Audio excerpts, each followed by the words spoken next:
So far in this module, we have looked at how we can manage state at a component level, be it a class component or a functional component.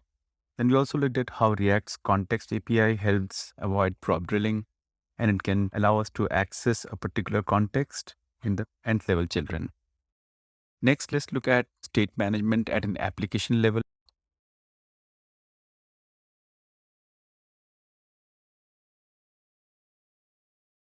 For this, we are going to look at Redux. What Redux does is it basically implements the Flux architecture, which was made popular by Facebook. And it's a very popular way of managing states in application. The primary concept of Flux application is that it implements a unidirectional data flow. What that means is, as previously might have seen in Angular and other applications, which allow parent and children both to change the state of an application by doing a two-way binding. Flux doesn't do that. What Flux says is that we need to have a one-way data binding. Now, the three major parts of a Flux application are the dispatcher, the store, and the view. So let's see how that works. Now, dispatcher acts as the central hub for any Flux application. Let's say that a view has fired an action, so it will go to the dispatcher, and the dispatcher will then invoke the callback that the stores have registered with them. And we can have multiple stores, and the stores will respond with whichever actions that are relevant to them. As in, let's say that we have different stores, one for analytics, one for logging, one for cart, one for homepage. So whichever action is relevant to them, what they will do is they'll listen to those actions, they'll update the state of the application, and they'll provide a change event, which is then listened by the views, which act as controller views over here. And what the views will do is they'll pull the new state of the application and then call set state on them and update themselves. So that sounds complicated, but once we look into the actual implementation, you'll find that it's quite simple. And this allows us to track every action that a particular application is going to perform. And we can tie every action to the change in state. So as it might be implied, debugging and troubleshooting becomes very, very easy, as every change in state is registered with an action that performed it. Now, as the application grows, the dispatcher actually becomes very, very helpful, as it can manage the dependencies between the different stores that we have. And let's say we want to make the callbacks in a certain order, the dispatcher can help us achieve that.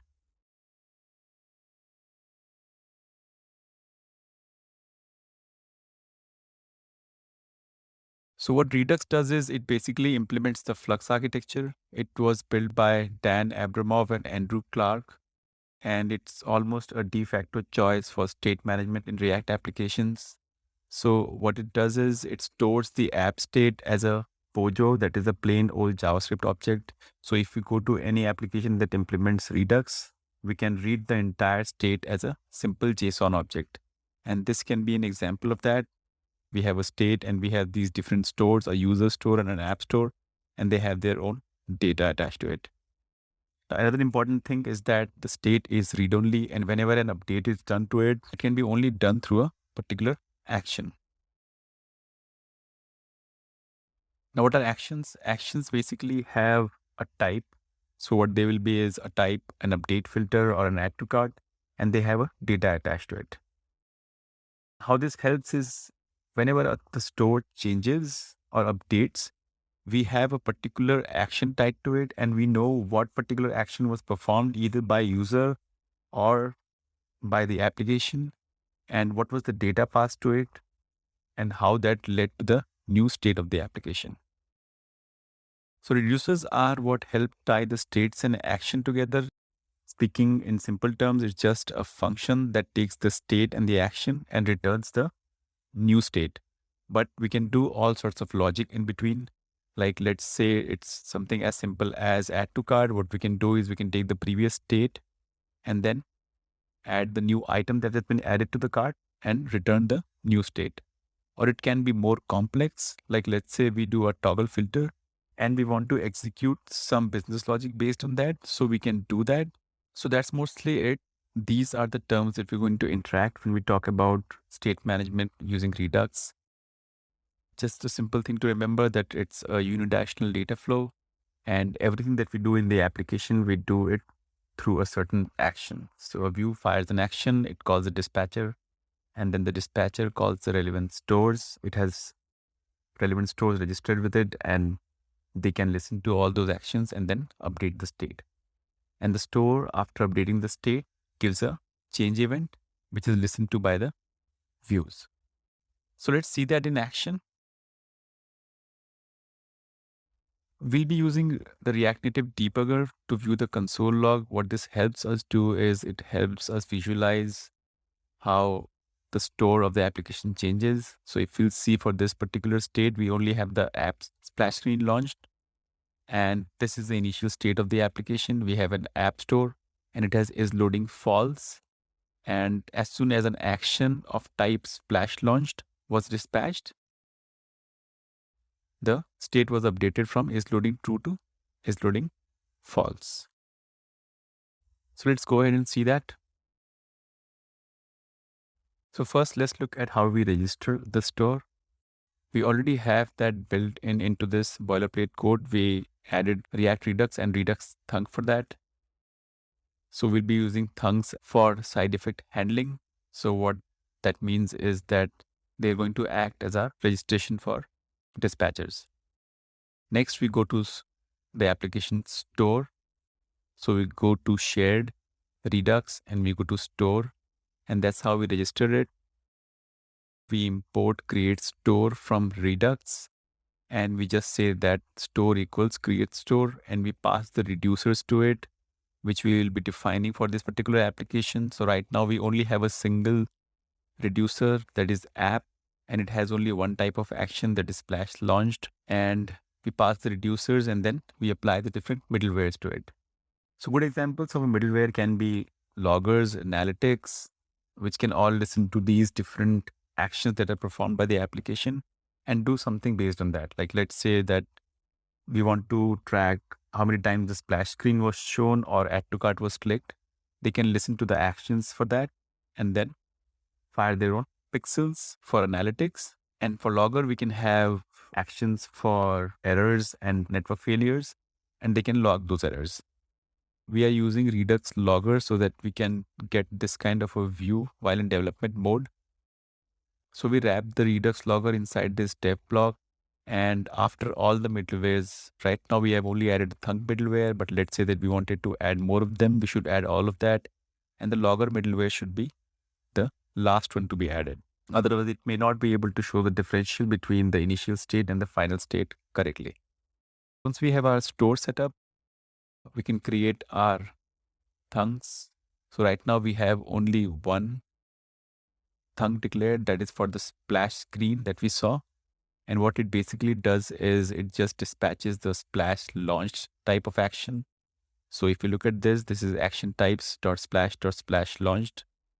For this one, it's a simple implementation, but generally any business logic that we want to do, like make a network call, when we load the application, we have the user token, we want to fetch the data for that, we would do something like this in the respective Thunk. Then we have the reducers. So right now we have only one reducer, and reducers basically have an initial state that is declared for them, and they listen to the different actions that are performed and return the new state of the application. Like initially we had state with is loading as true. And once the splash launch action was fired, we returned the new state as whatever the initial state is, plus is loading as false, as what we saw in the console over here. So that is the entire setup. Now let's go ahead and implement one of these. Let's do an add to cart. So what we'll do is let's add a button on the home page, which will allow us to add items to a cart. And we'll use this entire flow to maintain the application state for the items that are in the cart and update the count on the bottom index. So the first thing we'll do is let's declare an action for it. This is app. Let's declare one for cart. So we'll say cart and we'll say add to cart. And let's also declare the type for it.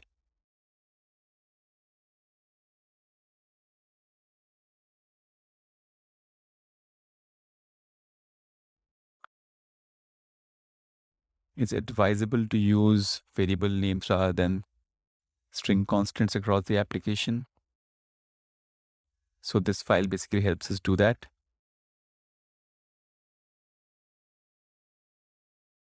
And we'll say cart dot add to cart.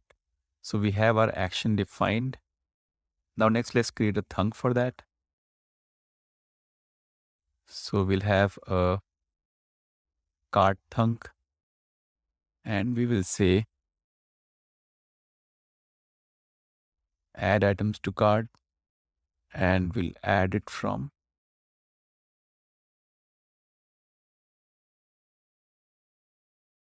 cart actions and we'll fire that.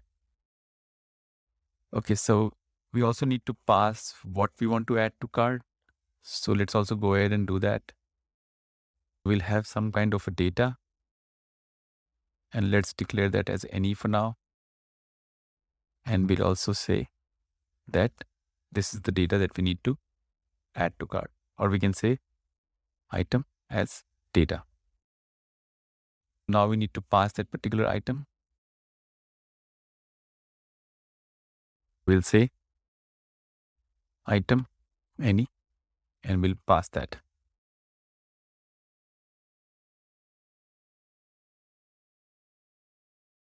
So that is quite simple.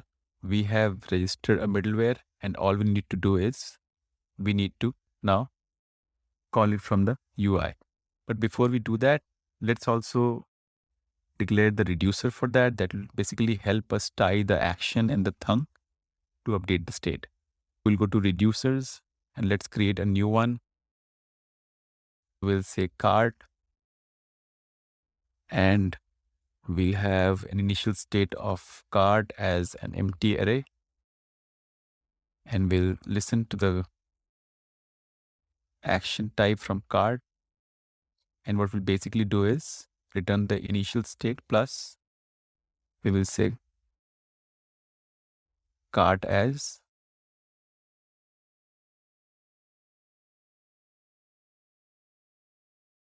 and action dot we had item.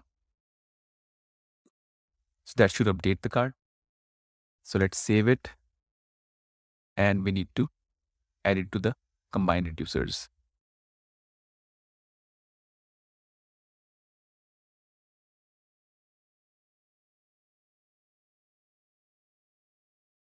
So with that, we have registered our new store for cart. And if we look at the console, we should be able to see that. So let's look at the state. Now we have app is loading true and cart as an empty array. And after the splash launched is loading is false and cart as a cart within. Okay, we have a cart and a cart. So let's do items. So we can probably do this. Items and we'll say, yeah. Okay. So next let's go to home page and let's add a button. We'll have an add to cart button, but let's try and mock it. So we'll say component home and let's pick one of these buttons and say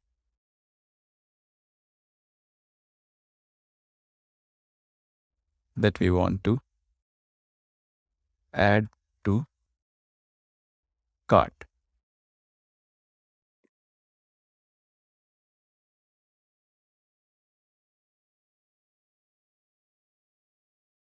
If we have our button, now we have already declared our reducers and actions and the thunk.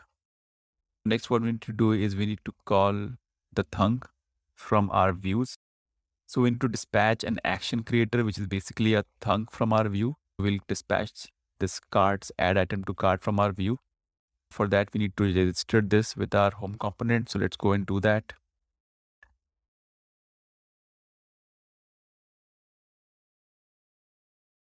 And we will say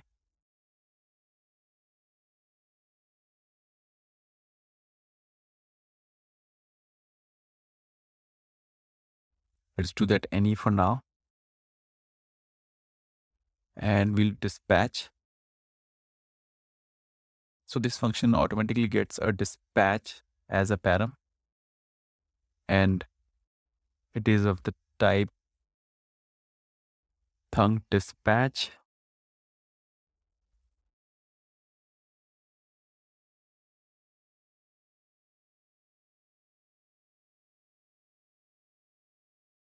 So let's call that, and we'll call add items to cart from our cart action creator. And we need to pass the param to it.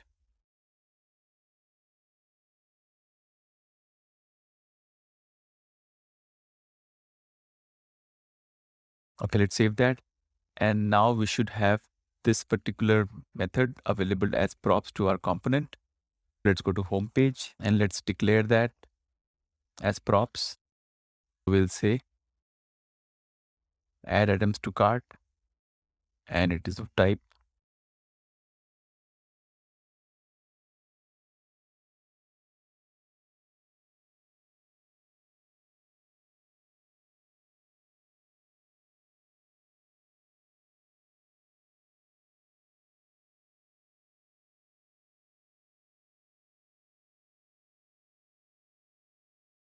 so this is the type that is of dispatch. So you just declare that here. And now we can call it from our home page. So let's go to the add to cart button, and we will say this dot add item to cart. Let's declare that add item to cart.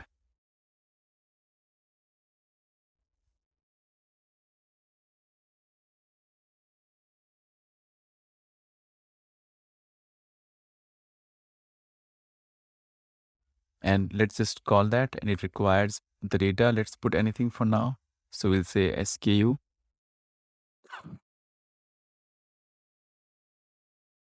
some SKU. So let's go to our add to cart button and let's see what happens to the state once we click it. That's our previous state. We have cart with items as nothing, and then an action was fired. The action was of type add to cart, and we pass some data to it. And once it went through the reducer, so if we go back to the reducer, what we do is we take the initial state and we take whatever items are there, and then we add the new item to it. So let's go ahead and check that. This is the new state, item and cart, and we have the new items, and inside this we have the SKU that we pass to it. So we can click that again, and now if we check again, our cart items has 2 entries into it. So as we can see, every action that we perform in the application, maybe it was initiated by a user, or maybe it is something like a scroll, or if we move to a different page and we want to track different page views, we can fire actions for that. And we can very clearly see what was the state before that action was fired and what happened after that action was fired. So if you want to troubleshoot something for an unexpected value or what changed the state, this particular pattern makes it very, very easy to troubleshoot and debug all of that. So next, let's try and display that to the cart icon that we have. What we can do is we can do that as a part of thunk. So we can do it just after this. We'll just say navigation dot merge options, and we'll pass the component ID. What we want to do is we want to update the icon for the cart screen. So we'll say screens dot cart bottom tab, and in badge we can pass the new value to it. So how we can get the value is we can get it from our store. We'll say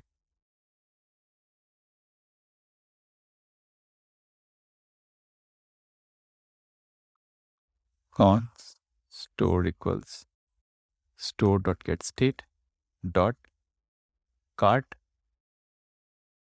and we should have it in store dot. Okay, we're not getting that because we have not really declared type for this, and let's also do that. And the best place for that would be inside the combined reducers. What we can do is we can declare all the different types over here and then use them across the application. We'll say export interface, and let's call it root state of the application. And we'll say app as app state and cart as cart state. And we can declare these types. So let's create that folder, new folder, types,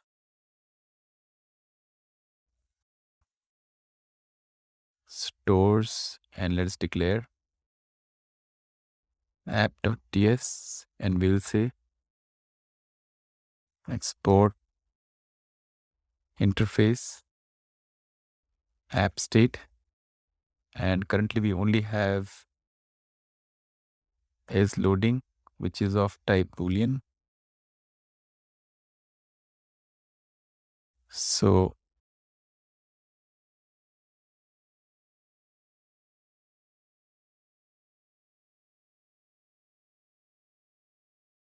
and let's also declare the cart state.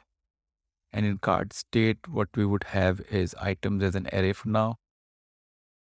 So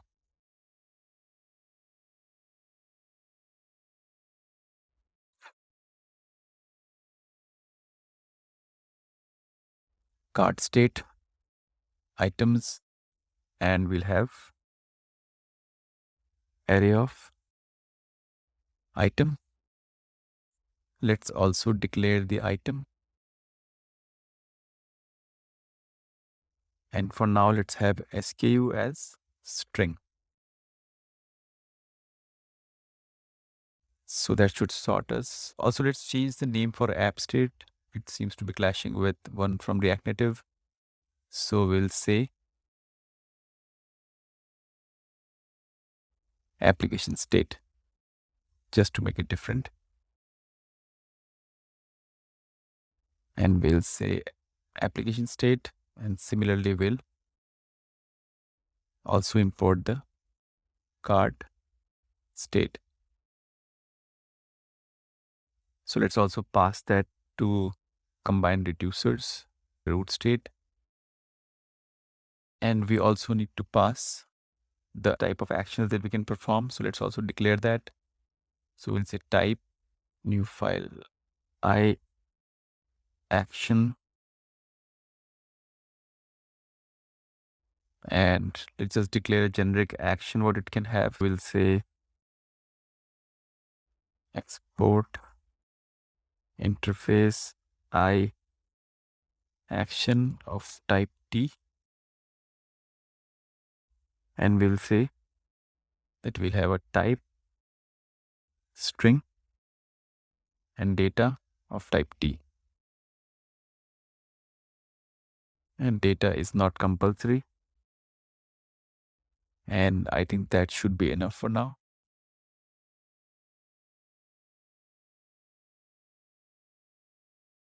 So let's also pass that I action, and then any. Next, let's also mark these as their types. Application state, and similarly for cart, we can have cart state, and it has the items.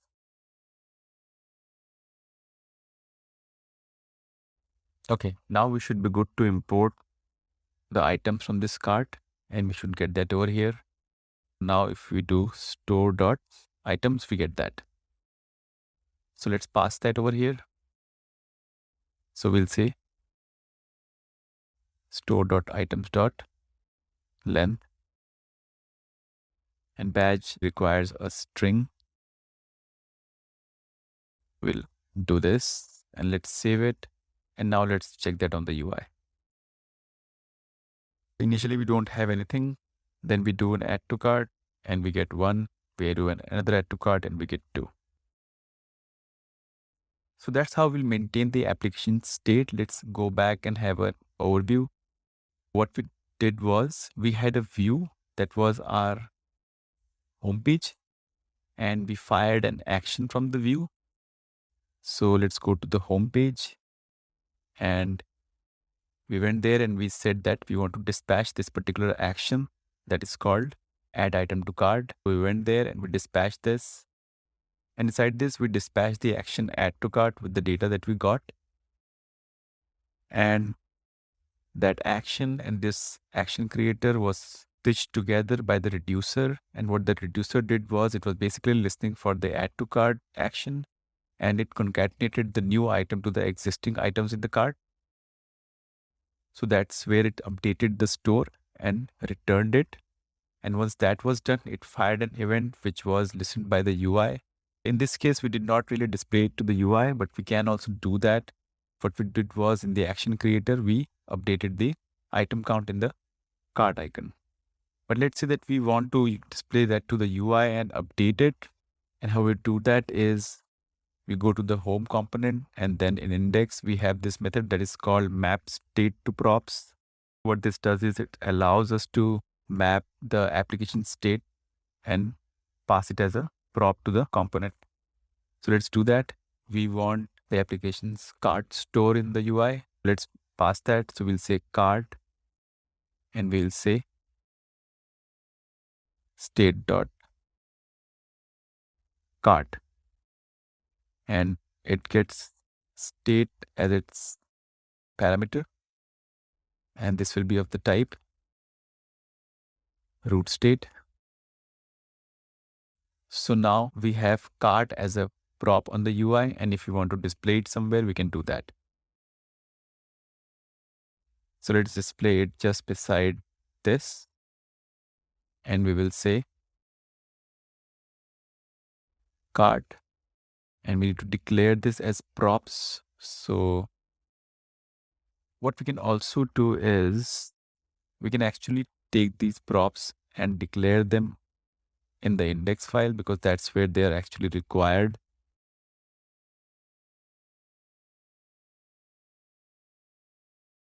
What this map dispatch to prop returns is it returns a partial and takes props as types. So we can do that. And let's declare cart as cart state. So that makes it cleaner. Import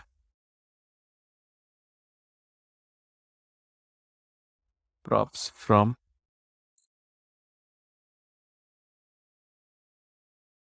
and we have that. Next, let's display it. I'll just try and display it with the button. And we'll say cart.items.length. Let's save it. So it has 2, and I click it, it becomes 3. If we want to access the state on the UI, we can do it in this way. And as we can see, the state of the application is managed by the actions that we perform. So that makes it very, very easy to troubleshoot. And this also scales really well for large applications where we have multiple stores and multiple developers working on the same code base. It's easy to mess up the state of the application. Though with this kind of an implementation, troubleshooting the issues should be fairly straightforward. So to recap, in the first module, we saw managing a state at a component level, be it a functional component or class component. Then we saw how React Context APIs help us avoid prop drilling. And although they are useful, we should use them sparingly, as they can make the component tied to a particular context and make them less reusable. And then we saw the Flux architecture for managing state in a React application, and we saw how Redux does it. Now, there are also other libraries, and MobX is also a popular one. And that's all for this module. I'll see you in the next one.